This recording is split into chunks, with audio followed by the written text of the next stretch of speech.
Hi, third grade. So in the last chapter, the chapter that you guys just read, it ended off with them putting Wilbur into the crate and bringing him over to the judge's booth. So now the chapter 20, chapter I'm going to read of Charlotte's Web, is called The Hour of Triumph. So let's kind of stop for a second and think about what we think triumph might mean. And maybe from that word we will be able to make a prediction about what this chapter could be about. So let's see. Special announcement, said the loudspeaker in a pompous voice. The management of the fair takes great pleasure in presenting Mr. Homer L. Zuckerman and his famous pig.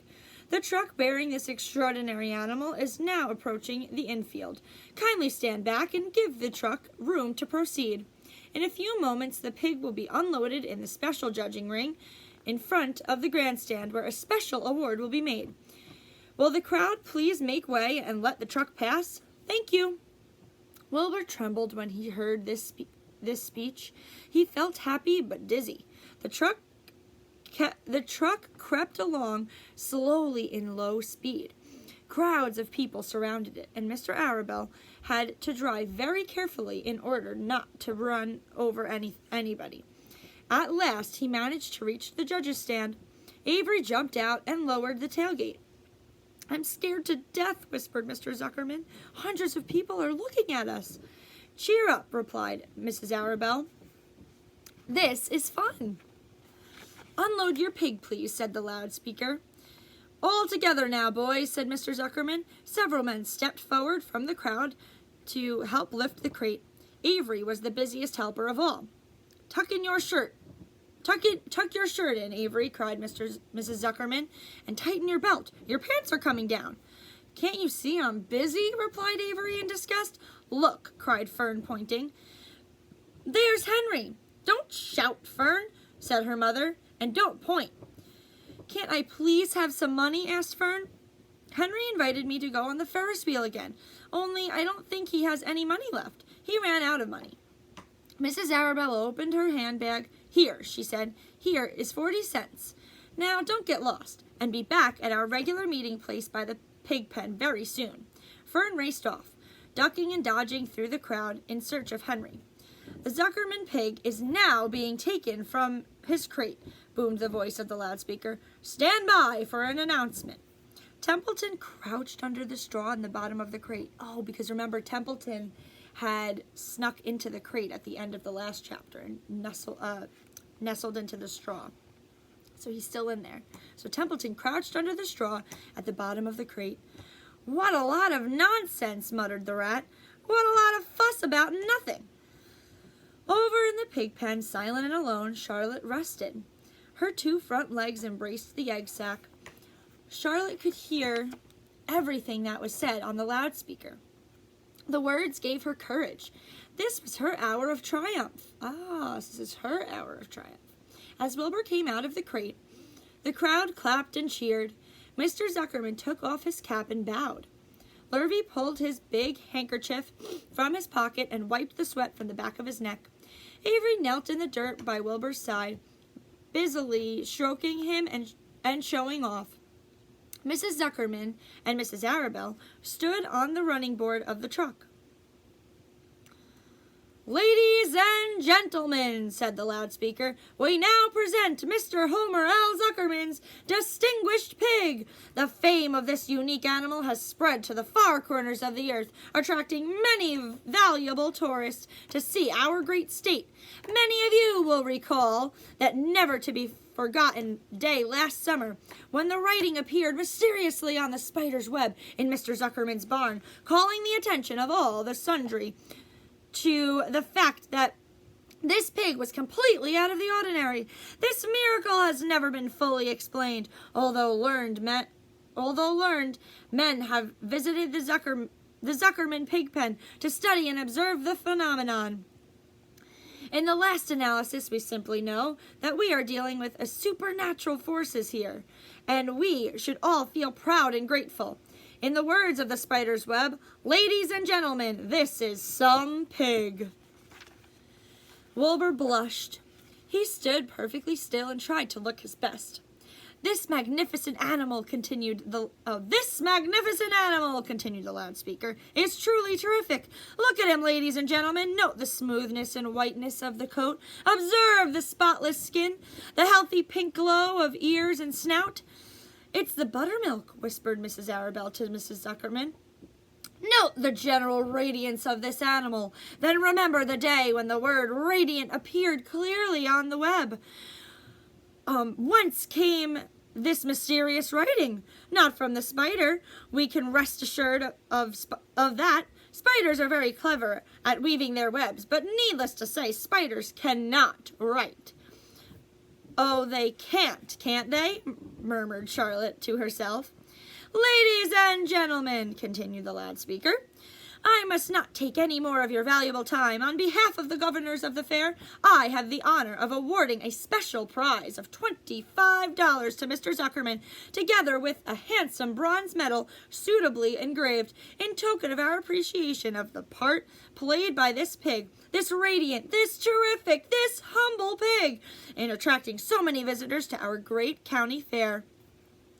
Wilbur had been feeling dizzier and dizzier through this long, complimentary speech. When he heard the crowd begin to cheer and clap again, he suddenly fainted away. His legs collapsed, his mind went blank, and he fell to the ground unconscious. Oh no. What's wrong? Asked the loudspeaker. What's going on, Zuckerman? What's the trouble with your pig? Avery was kneeling by Wilbur's head, stroking him. Mr. Zuckerman was dancing about, fanning him with his cap, going like this with his hat. He's all right, cried Mr. Zuckerman. He gets these spells. He's modest and can't stand praise. Well, we can't give him a prize to a dead pig, said the loudspeaker. It's never been done. He isn't dead, hollered Zuckerman. He's fainted. He gets embarrassed easily. Run for some water, Lurvy.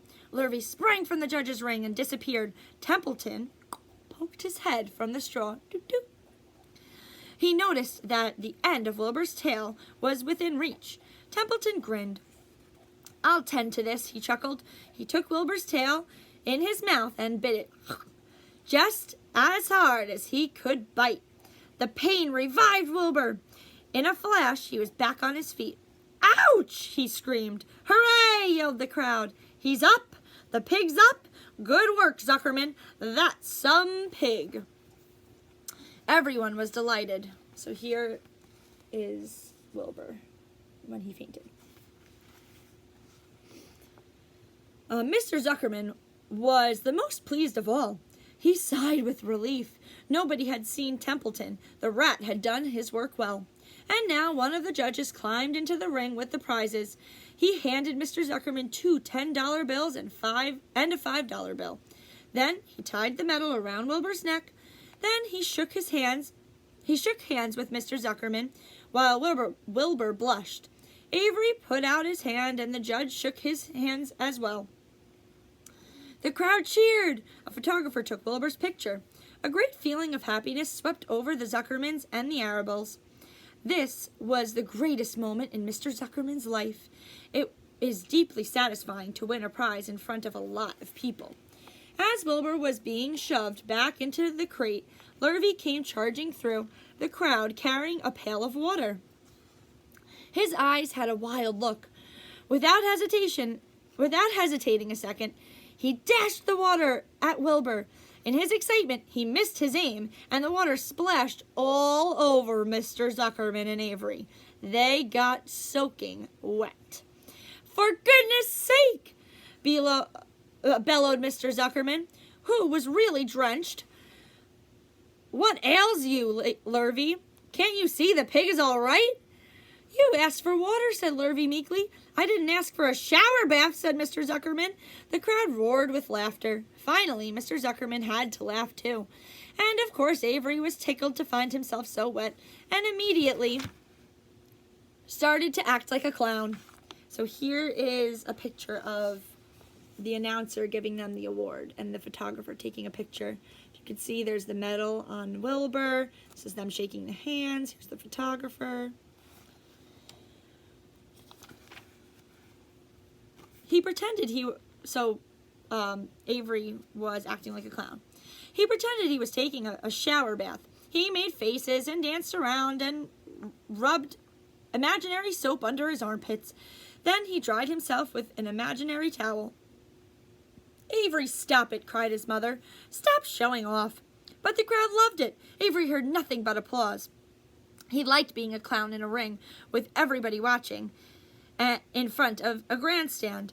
When he discovered there was still a little water left in the bottom of the pail, he raised the pail high in the air and dumped the water onto himself and made faces.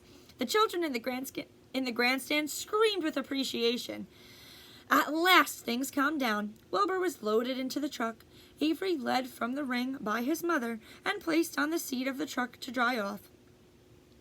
The truck, driven by Mr. Arable, crawled slowly back to the pig pen. Avery's wet trousers made a big wet spot on the seat. And that was the end of chapter 20. The next chapter, chapter 21, is called The Last Day. All right, we're almost done with the book. We only have 2 chapters left. Well, let's see what's going to happen. All right, you guys. See you soon.